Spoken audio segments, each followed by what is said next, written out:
The following episode contains descriptions of gore and psychological horror. We advise extreme caution for children under 13. Here is an excerpt from the short story The Kit Bag by Algernon Blackwood. It is difficult to say exactly at what point fear begins, when the causes of that fear are not plainly before the eyes. Impressions gather on the surface of the mind, film by film, as ice gathers upon the surface of still water, but often so lightly that they claim no definite recognition from the consciousness. Then a point is reached where the accumulated impressions become a definite emotion, and the mind realizes that something has happened.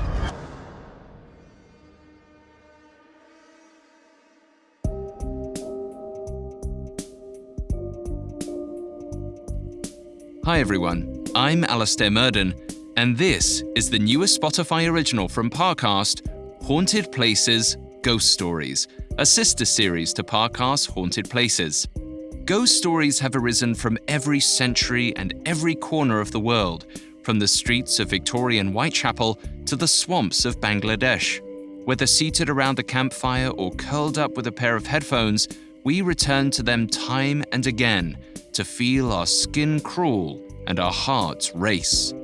Each week, Ghost Stories reimagines a chilling paranormal tale from one of history's most sinister storytellers, told like you've never heard them before.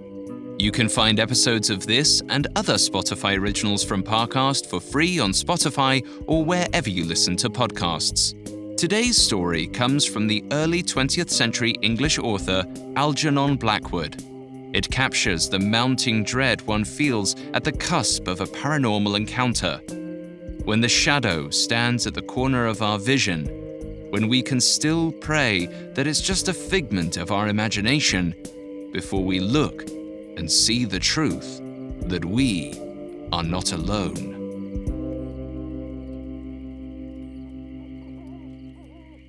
We have Algernon Blackwood's The Kit Bag coming up. Stay with us. My name is Johnson, and the story I'm about to tell you recounts the worst evening of my 26 years. Ironically, the few friends I have discussed it with maintain that nothing happened that night, save for a luggage mishap. I hope to convince you otherwise. Not guilty. That was how it began, with the verdict read aloud to the crowded courtroom on a dark afternoon in December. I sprang to my feet, already grinning with relief. I was very glad to hear it, though not for the same reason as my client. The accused man sat a short distance down the table, wearing an inscrutable expression. He had pale, alabaster skin, coarse black hair scraped across a high forehead, and dark eyes set a bit too deep into his skull. But far worse than the face of John Turk was the crimes he was accused of. As the private secretary for the defense, I had been in the courtroom for every day of the proceedings. I had listened for 10 days as the gentleman for the prosecution described his crimes in detail, how he dismembered his poor victim with no sign of remorse, and then crammed her with lime into... Ironically, John Turk's wickedness made our jobs that much easier. It was clear to everyone that he was guilty. His only chance of escaping the gallows was a plea of insanity. Personally, I would have been happy to see him hang, even though my firm was representing him. But I was far less interested in the verdict than the next words out of the Chief Justice's mouth. Court adjourned. In no time at all, I was hurrying across the thoroughfare toward the offices of my employer to deliver the news. There was a chill in the air, and a soft snow had begun to fall. This only served to brighten my spirits further, reminding me of the holiday that awaited. This time tomorrow, I would be gliding through the Alps with a set of firm skis beneath my feet. My employer, Mr. Wilbraham, was seated behind his giant barrister's desk, perusing the file for our next case. He didn't look up as I entered, and received the verdict with little more than a nod. Under different circumstances, I would have been put out by his lack of interest, considering that I had just devoted many sleepless nights to his case. but I attributed his lack of enthusiasm to the fact that, like the rest of us, he would have enjoyed seeing his client hang. "Wrapped the thing up just in time," Wilbraham said, finally putting down his quill. "You're getting away for Christmas, aren't you? The Alps, was it?" "That's right," I told him. "There is one thing I wanted to ask you. Would you mind lending me one of your kit bags? I didn't have time to pick one up, and I leave before the shops open." "I'll have Henry send one over tonight," he said before I could finish. Then, "Now get out of here before I find more work for you to do." I had a quick dinner at the club and caught the underground back to Bloomsbury. I'd been renting a floor in an old house there, a rather cheerless place with big, drafty rooms.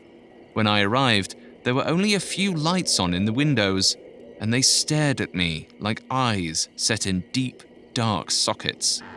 My landlady, Mrs. Monks, was waiting for me in the hallway. She was shielding a candle with one hand and had clearly been enjoying a nightcap. "This come by a man from Mr. Wilbraham's, sir," she said, and pointed to the kit bag on the landing. It was one of those large canvas duffel bags with a brass handle and padlock. I was a bit surprised at the sight of it, for it was quite lumpy and threadbare for the luggage of a London barrister, but it was exceptionally large and looked like it would suit my purposes quite nicely. I took the bag and continued upward. The floor directly beneath mine was vacant, which was nice, as it allowed me to work late into the night without fear of waking any neighbors.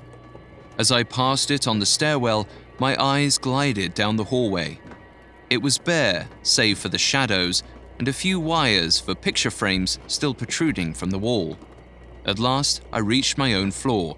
The landing led directly into a short hallway with the door to my bedroom at one end and an open sitting area at the other. Further on, there was a very small kitchen with little more than a sink and stove. It was admittedly a bit drab. The floors creaked, the walls were a dingy shade of yellow, and the electric lighting was unreliable, but I had done my best to furnish it tastefully and bring some feeling of life to the place. I opened the door to my bedroom without looking and tossed the kit bag onto the floor beside my bed, then continued onto the kitchen to put on the kettle. By this point, the snow had become a heavy rain, and the wind howled and rattled the window panes. As I stared out the window in the rain, I found my mind drifting back to the trial. I pictured the face of John Turk, brow furrowed, unreadable. Had he worn the same inscrutable expression when he chopped his victim to pieces? I shivered suddenly, shaking myself from the dark thoughts. The trial was behind me, and I would soon be far from the drab, wet grey of London. I hummed a Christmas melody as I packed, taking no great care in what I was doing. The size of the bag meant that I could pack as much as I liked without worry. I stuffed in my coat, cap, boots, and skates without much thought. I remembered that my gloves were on the mantel over the fireplace and was on my way to fetch them when I heard the sound of someone coming up the stairs. I stopped what I was doing to listen to the footsteps. It was not uncommon to hear such sounds in a house full of lodgers, but I knew the floor below me to be unoccupied. I thought for a moment that it must be Mrs. Monks bringing up the last post, but the steps were too heavy, despite a clear attempt to dampen themselves. Perhaps one of my downstairs neighbors had missed their floor by mistake, I thought. Sure enough, the footsteps stopped on the floor directly below mine. I stood there on the landing, waiting patiently for the visitor to retreat, but I did not hear another sound. A shrill scream sounded behind me, and I spun around to see steam rising from the kitchen. The kettle was ready. I chuckled to myself, wondering at my foolishness, how I must have looked, standing at the banister and eavesdropping on the house like an old governess. I went to prepare my coffee and then returned to the bedroom to finish packing. The kit bag was 2/3 full by this point and stood upright beside the bed like a sack of flour. As I glanced at it in the dim light, the strangest impression came over me. The top of the bag was drooped over in such a way that the folds and shadows of the canvas took on the distinct impression of a human face. A crease formed a mouth, a lump served as the nose, and the brass rings stood in for eyes. On another night, I would have brushed off the impression without much thought. For who has not seen spectres or haunting visages in the knot of a hollow tree or the pattern of a carpet? The human mind is a treacherous thing, and when the wind howls at the proper pitch and the lights are dimmed, it will make ghosts out of whatever banal materials it has at its disposal. But my own mind had more to work with than most, it seemed. For the face in the bag was not just any face, but the one I was most determined to forget. From the flat forehead to the cold button eyes and sharp nose, there was no mistaking that I was staring into the face of my client, the murderer, John Turk. What did I do, faced with such an inexplicable fright? I laughed. I'm not sure if it was from the absurdity of what I had seen or from a desire to prove that I was not afraid in the slightest. I walked out onto the landing where the light was a bit stronger and looked back into the bedroom. From this angle, I could see no eyes or mouth, but only a shabby old bag standing beside the bed. The face had stared not from the canvas, but from my own imagination. The house creaked noisily below me. There was someone on the stairwell again. Determined to see who it was, I darted to the banister and looked down.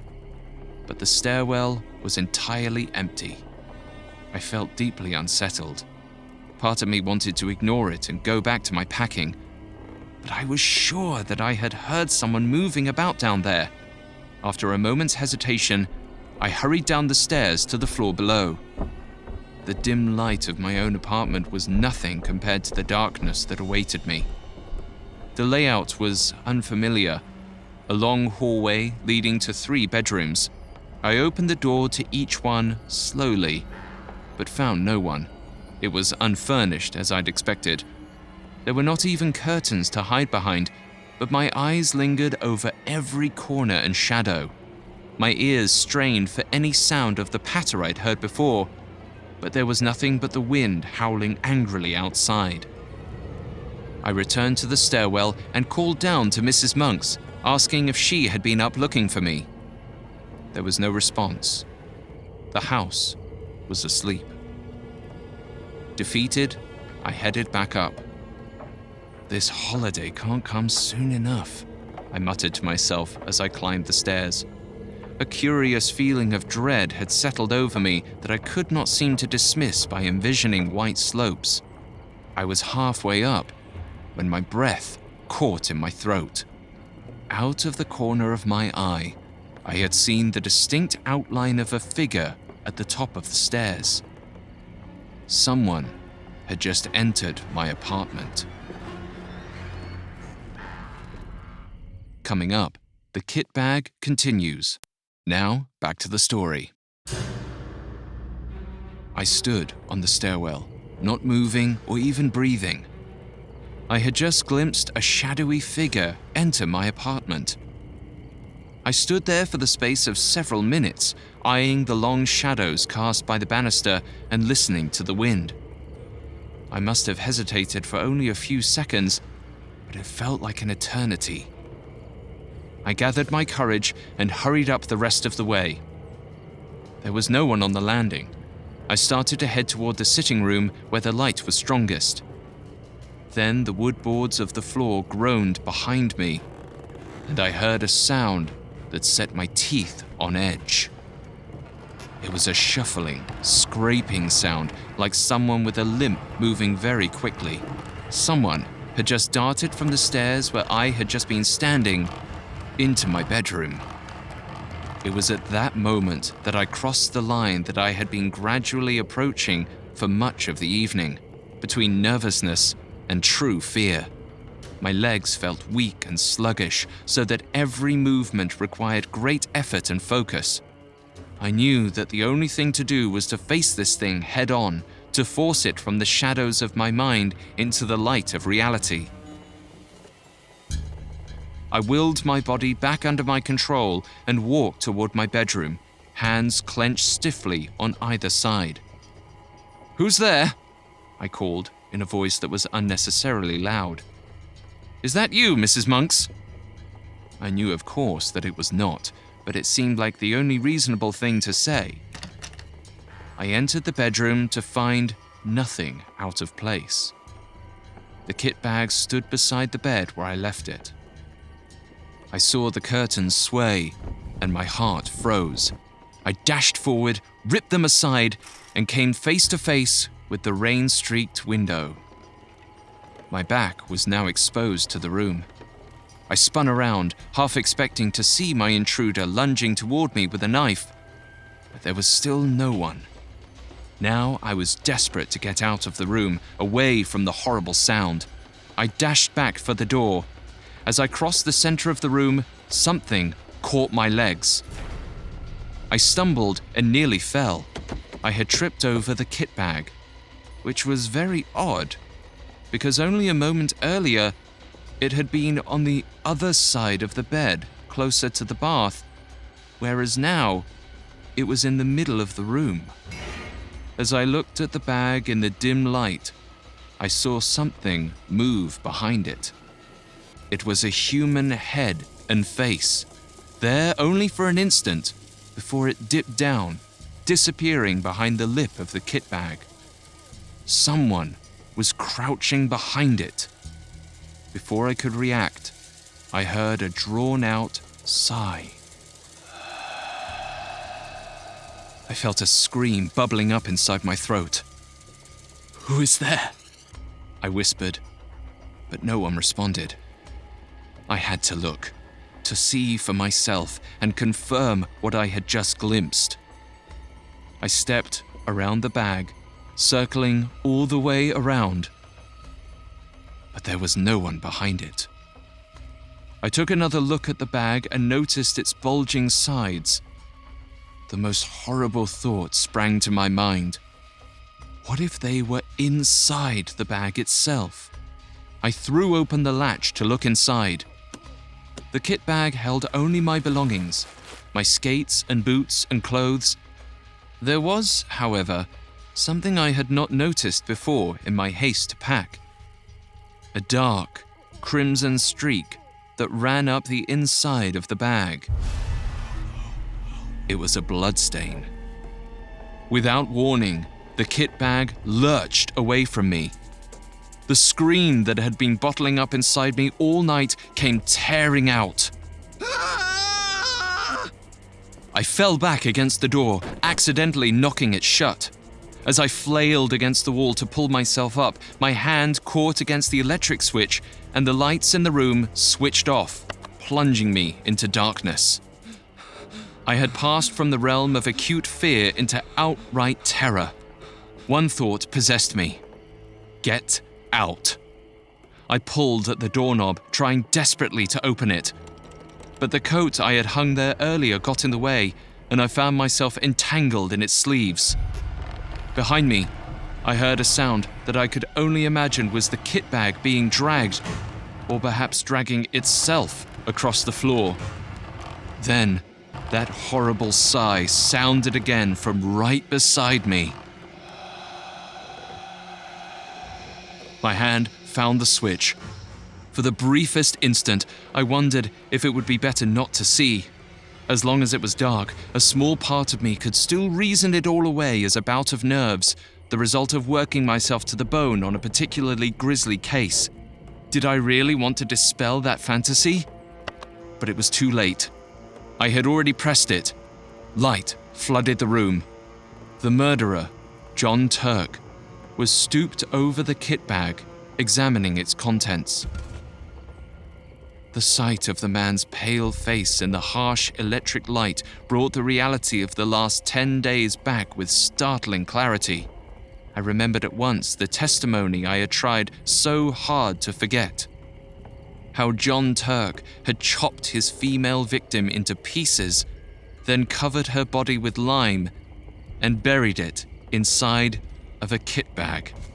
My hand found the doorknob, but before I could turn it, John Turk's face lifted and his eyes met mine.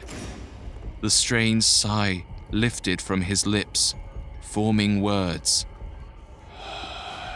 It's my bag, and I want it.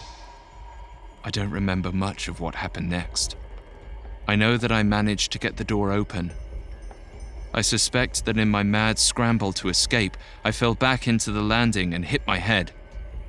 When I finally opened my eyes, the grey light of dawn was creeping through the windows, and I was staring into the face of Mrs. Monks. "What are you sleeping out here in the landing for?" she exclaimed. "I do hope you're not ill. There's an urgent gentleman to see you, though it ain't 7 o'clock yet."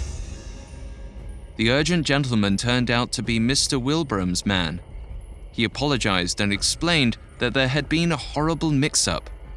"Henry must have seen that bag from the trial in Mr. Wilbraham's office and assumed it was the one intended for you. When Mr. Wilbraham saw that his own kit bag was still at home this morning, he asked why it hadn't been delivered yet. They realized straight away they must have sent you the one from the murder trial." "Oh," I said, not meeting his eyes. I was still trying to work out what had really happened last night. Had it all been a dream or my imagination after all? Mr. Wilbraham's man presented me with the new kit bag, which, while not quite as spacious, was in far better shape than the one I'd received. I let him into the bedroom, but did not follow him inside. "All seems to be in order," he called from inside the room. "Perhaps you could unpack it for me," I suggested, for I still feared what I might see if I stepped through the doorway. I heard the man unpacking for several minutes, and then he emerged carrying the canvas bag under one arm. I thanked the man for bringing over the new kit bag. He gave me an odd look, and then said, "Beg pardon, sir, but knowing your interest in the Turk case, I thought you'd like to know what's happened." "Yes," I said slowly, though part of me certainly did not want to know what had happened. "John Turk killed himself last night," the man said eagerly, "immediately upon his release, with poison." I stared at the man, rather dumbfounded. "And what time was that?" I finally asked. "Right about 10 o'clock, I'd say, immediately upon his release. And that's not all. He left a note for Mr. Wilbraham. Said he'd be much obliged if they'd bury him like the woman he murdered, inside his old kit bag."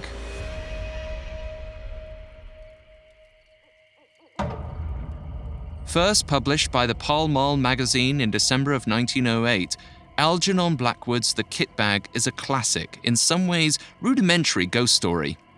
Following a single character through a terrifying evening at home, Blackwood relies on atmosphere and sensory details to create an acute sense of mounting dread.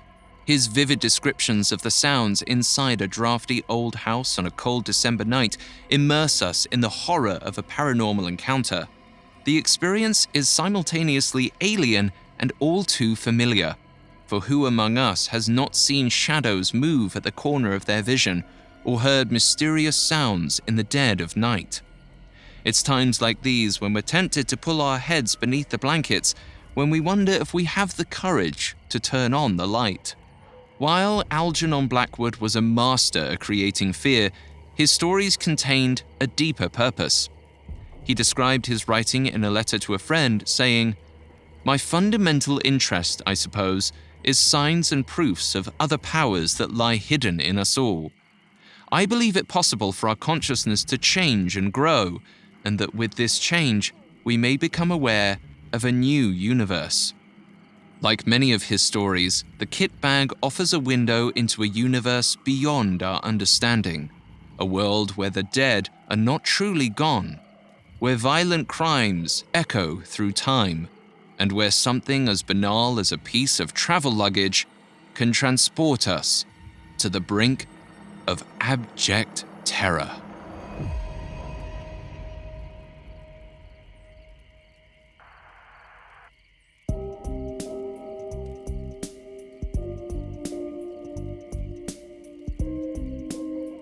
Thanks again for tuning in to Haunted Places Ghost Stories.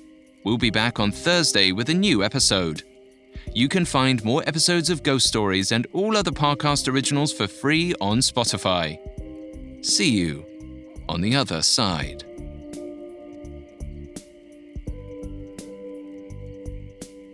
Haunted Places Ghost Stories was created by Max Cutler and is a Parcast Studios original.